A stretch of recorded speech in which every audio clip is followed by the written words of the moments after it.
Olá a todos. Este aqui é uma apresentação de um trabalho da cadeira de Políticas Públicas do curso de Gestão Pública da Universidade Federal do Pampa, onde a gente tem que apresentar uma política pública. A escolhida por nós foi a direcionada à comunidade quilombola.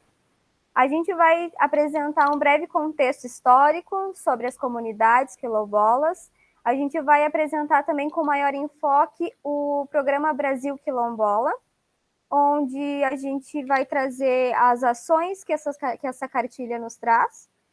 E então, para começar, eu gostaria de passar a palavra à colega Vitória, que vai contextualizar essa parte histórica para nós, tá?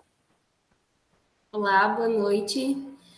Primeiramente, é totalmente impossível começar a falar sobre a comunidade quilombola e não ressaltar a importância que eles tiveram na luta contra o sistema escravista. Mesmo havendo uma grande escassez documental, é evidente a luta contra a exploração mercantilista que eles tiveram na época.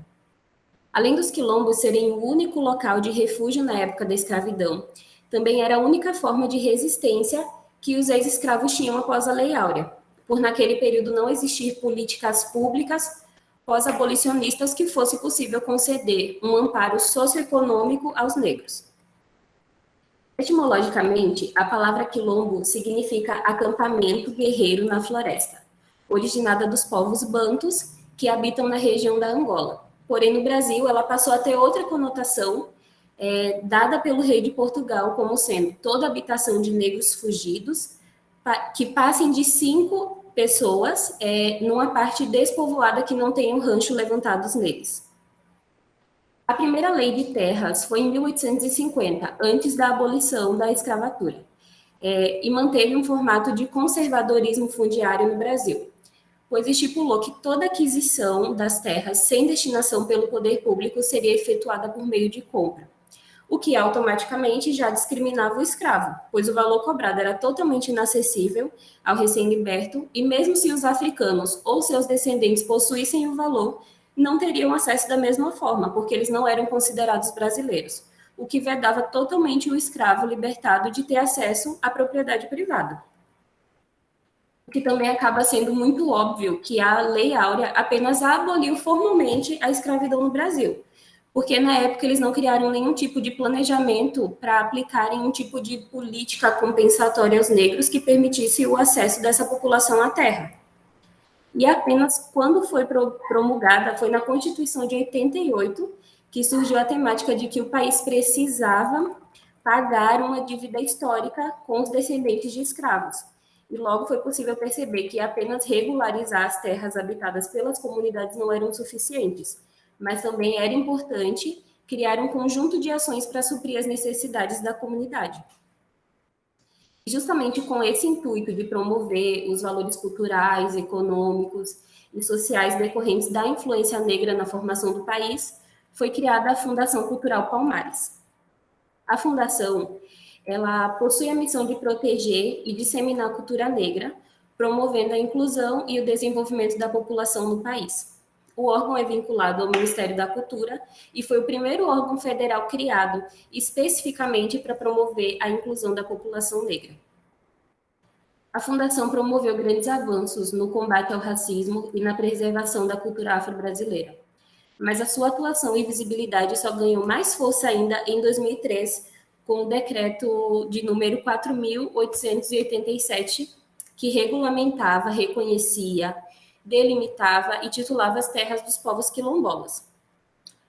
Após décadas de negação da existência do racismo no país e de seus efeitos sobre as desigualdades sociais, foi criada no dia 21 de março de 2003, por medida provisória, a CEPI, que é a Secretaria de Políticas de Promoção da Igualdade Racial, exatamente no mesmo dia em que é celebrado o Dia Internacional pela Eliminação da Discriminação Racial, instituído pela ONU em memória do massacre de Shaperville, que é uma cidade de Joanesburgo, na África do Sul, que teve um massacre de 69 pessoas negras durante uma manifestação pacífica em 1960. A CEPI reuniu projetos do governo federal para melhorar a qualidade de vida dentro das comunidades através do programa Brasil Quilombola. Os projetos do Programa Brasil Quilombola são voltados a todas as comunidades identificadas e certificadas pela Fundação Cultural Palmares. Os projetos incluem saneamento básico, eletricidade, recuperação ambiental, educação, saúde, moradia, dentre outros. Segundo a página do Programa Brasil Quilombola, as principais realizações do programa até o momento são a regularização fundiária. Eles certificaram entre 2004 e 2008 1.342 comunidades quilombolas, Luz para Todos, chegando à marca de 19.821 19.821 domicílios entre 2004 e 2008. Também o Bolsa Família, alcançando 19 mil famílias até o fim de 2008. E o desenvolvimento local, através de projetos do desenvolvimento econômico sustentável, além do desenvolvimento agrário, através do programa Territórios da Cidadania. Ainda falando em desenvolvimento agrário, vale ressaltar também o INCRA, que é o Instituto Nacional de Colonização e Reforma Agrária. Ele foi criado em 1970 com a missão de realizar a reforma agrária, administrando as terras de propriedade pública e mantendo um cadastro nacional no qual são registrados todos os imóveis rurais de propriedade privada.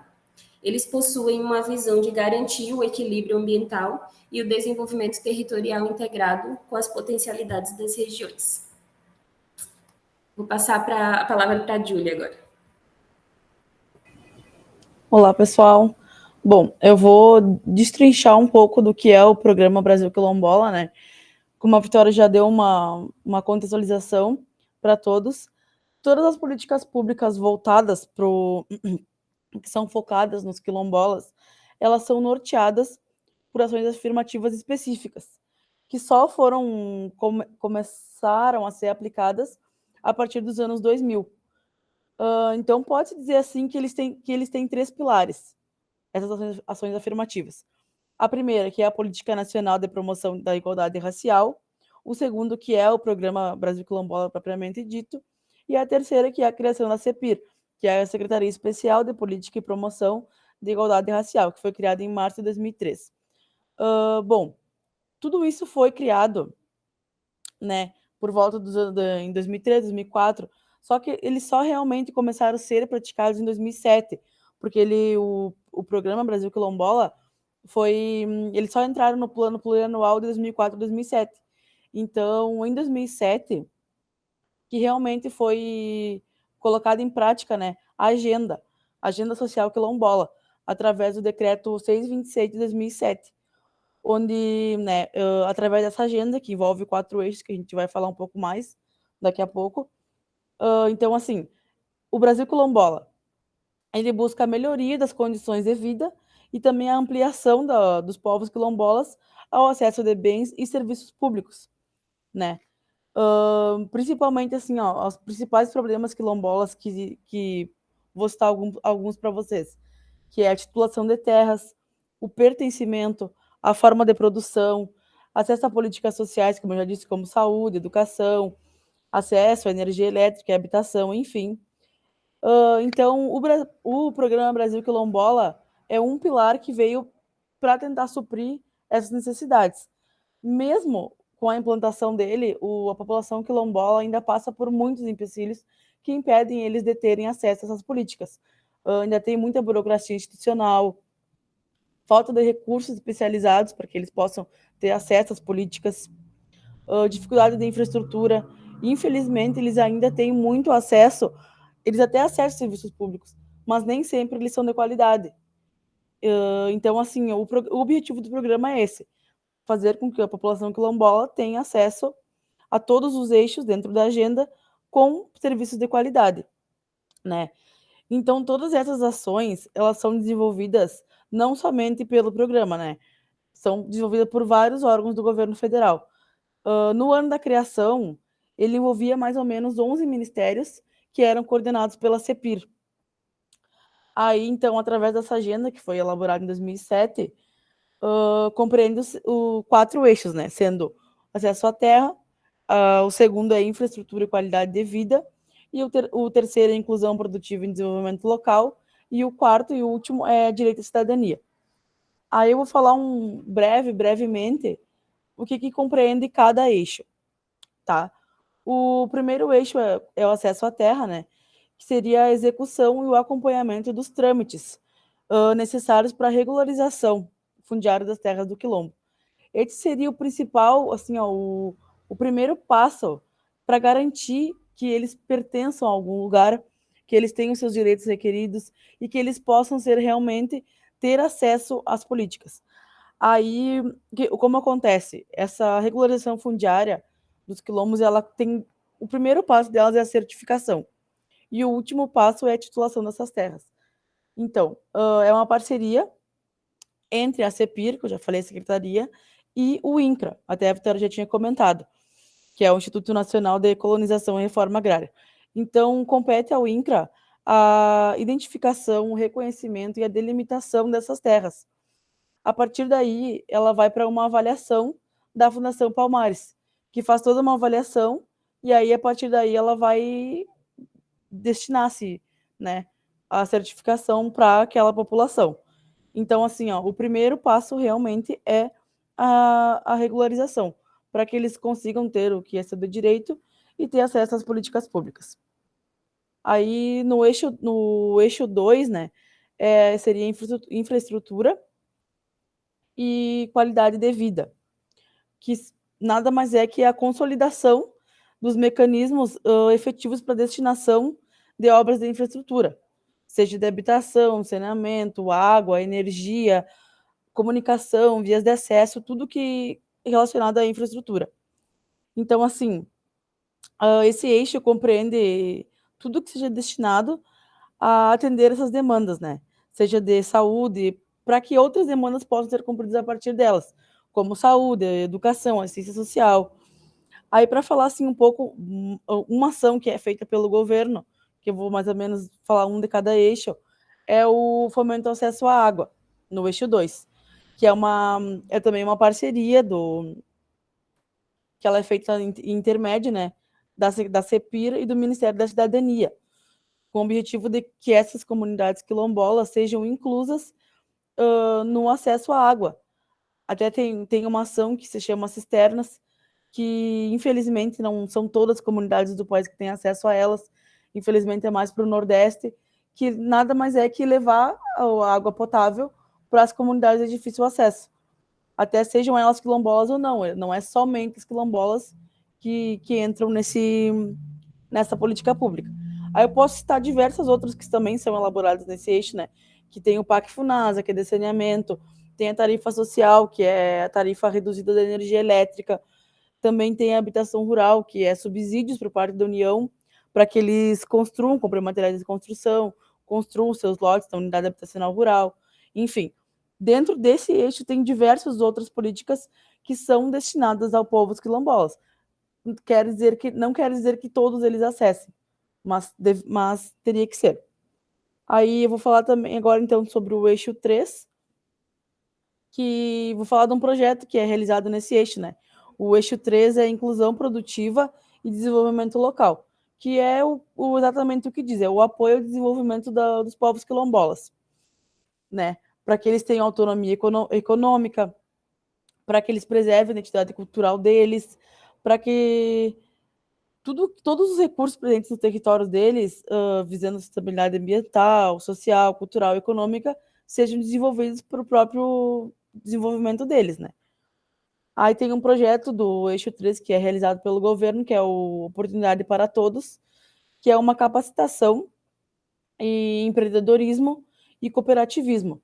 A partir dele, eles aprimoram técnicas de agricultura familiar, para que esses povos tradicionais possam, né, a partir dele, ter mais trabalho, ter mais renda e, consequentemente, desenvolver aquela comunidade. Aí, através disso, eles podem promover a igualdade étnico-racial e, ao mesmo tempo, preservar, né, as tradições culturais deles, aprendendo, desenvolvendo, enfim. Esse projeto em si, ele tem uma verba própria da CEPIR, mas ele também tem um auxílio de emendas parlamentares.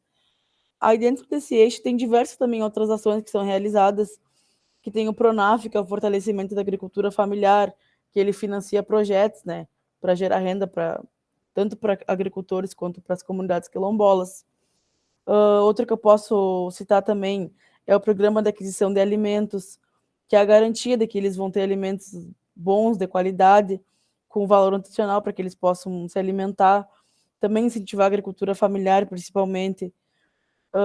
Dentro do Programa de Aquisição também tem as ações vinculadas à aquisição de produtos agropecuários, né, para as pessoas em situação de segurança alimentar e também para estoque estratégicos de alimentos. Aí agora eu vou passar a palavra para a minha colega, que vai falar um pouco mais sobre o eixo número 4. Então, dando continuidade à fala da colega Julie, eu vou trazer o eixo 4, que abrange os direitos de cidadania. Eu acho que é mais ou menos a base de tudo para o que a Julie já comentou sobre essa questão de produção alimentar e tudo mais, que são os programas do âmbito educacional. Aí a gente tem como primeiro programa dentro desse eixo a construção de escola quilombola, que aí entra a questão de uma criação de uma escola dentro da comunidade, vai entrar a questão de ampliação depois dela, e a questão da infraestrutura mesmo da escola, e ele é enfocado na educação infantil. Aí também tem o programa de educação quilombola, que visa a educação de qualidade dentro da comunidade. Aí entra fortalecimento e melhoria na infraestrutura e formação continuada desses professores, também querendo trabalhar o histórico da comunidade e tudo mais, sempre enfatizando isso. Aí a gente tem o Programa Nacional do Livro Didático, que são ações voltadas para entrega de livros didáticos dentro dessas comunidades, principalmente para séries iniciais do ensino fundamental. Também tem o programa Dinheiro Direto na Escola. O que é esse programa? São ações que visam ver verbas que sejam direcionadas só para essa escola, seja para manutenção, seja para aquisição de mobiliário, seja para aquisição de materiais para as atividades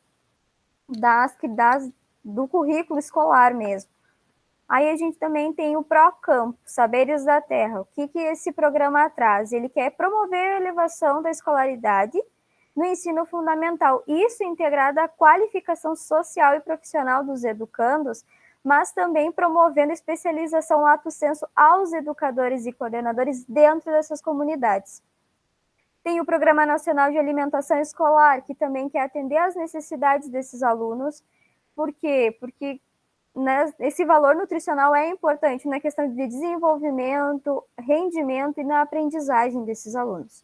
O Pronatec, que é o acesso ao ensino técnico e ao emprego, ele tende a ampliar as ofertas de vaga tanto nas escolas quanto no mercado de trabalho. E a gente tem um enfoque aqui na parte do Brasil Sem Miséria, que eu acho que a colega já citou também, que tem um atendimento direcionado às pessoas do cadastro único, que são as pessoas que recebem algum tipo de auxílio do governo. Aí entra o programa Bolsa Família, que já foi citado também, que é o programa de transferência de renda direta. O cadastro único tem uma grande importância nisso, porque ele que caracteriza as famílias que vão necessitar desses programas. Aí tem o programa Saúde da Família, que é dinamizar o SUS, reordenar recursos do SUS para direcionar essas comunidades também, uma questão de saúde de qualidade, que eu vou dar uma ênfase mais tarde. O programa Saúde Bucal, que é ampliar e qualificar esse serviço dentro das comunidades. Também tenta viabilizar a adição de flúor nas estações de tratamento de água dentro da comunidade, que também já foi uma coisa citada aqui pelas colegas, essa questão do acesso à água. Na parte de comunicação, criação de telecentros, visando a inclusão digital, e rádios comunitárias. Essas rádios daí não teriam fins lucrativos. Só para dar um voltar ali no programa de saúde, tem uma portaria no Diário Oficial, que é de número 635 de 2021. No anexo 3, no capítulo 2, ela fala sobre a questão de qualificação, a atenção à saúde da população remanescente de quilombos. ela tem um incentivo de reduzir a desigualdade ao acesso a um serviço de saúde de qualidade. Só que daí vem uma questão que eu gostaria de deixar em aberto aqui, mais para a gente pensar um pouquinho sobre isso. A verba estabelecida é de 3 milhões anual. Só que essa tem que contemplar mensalmente o valor de 1.700 por comunidade do estado. Aí tu para pensar, o que R$1.700 faz para uma comunidade inteira nesse mês, sendo que a gente às vezes precisa de recurso muito maior para o SUS em geral. Então é uma questão assim que tu vê que a gente conversou muito sobre isso. No que se refere a essas políticas públicas, essa cartilha do Programa Brasil Quilombola traz N coisas que pode ser inserida na comunidade. Mas tem a questão burocrática que afeta muito essas comunidades, assim como a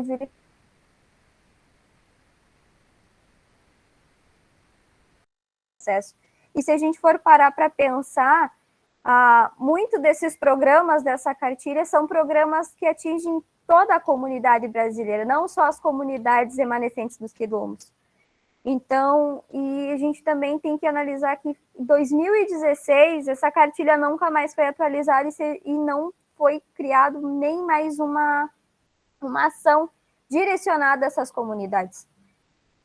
Não sei se alguém quer complementar a minha fala. Dá para falar também, né, que, como a Amanda já comentou, ele traz, esse pilar que é o programa, né, ele traz muitas ações. Só que, infelizmente, não são ações que todos os povos quilombolas têm acesso. Por exemplo, as cisternas, que eu comentei que é no eixo 2 ali. E só quem tem acesso é o povo, é mais do norte, do nordeste. Então, assim, eu acho que, ao meu ponto de vista, não é um programa que teria um baita objetivo, só que ele não é bem, na prática ele não funciona, porque a maioria não tem. Como a Amanda falou, ele é amplo, ele é para várias pessoas. Meio que ficou parecendo que a população quilombola foi encaixado ali. Então, eu acho que faltaria mesmo políticas públicas que fossem específicos para os quilombolas. Também tem o principal fator, que é a regularização fundiária, né? A partir disso, a partir de eles terem acesso à terra, a partir de eles terem tudo regularizado, fica muito mais fácil eles passarem a ter o pertencimento, passar a realmente ter acesso aos direitos que são devidos a eles, né? E só para terminar e finalizar, a gente vê que estagnou essa questão de políticas direcionadas a essas comunidades, não só as quilombolas, as indígenas, de ribeirinhos. Então, a gente tem que sempre verificar quem a gente está colocando no poder para que dê continuidade a esses programas e essas políticas públicas que são essenciais. É a nossa reparação histórica que a gente tem que dar continuidade. Eu acredito que seja essa nossa apresentação de hoje. Queria agradecer às colegas. E uma boa noite, uma boa tarde, um bom dia. Boa noite a todos. Boa Até a noite. próxima.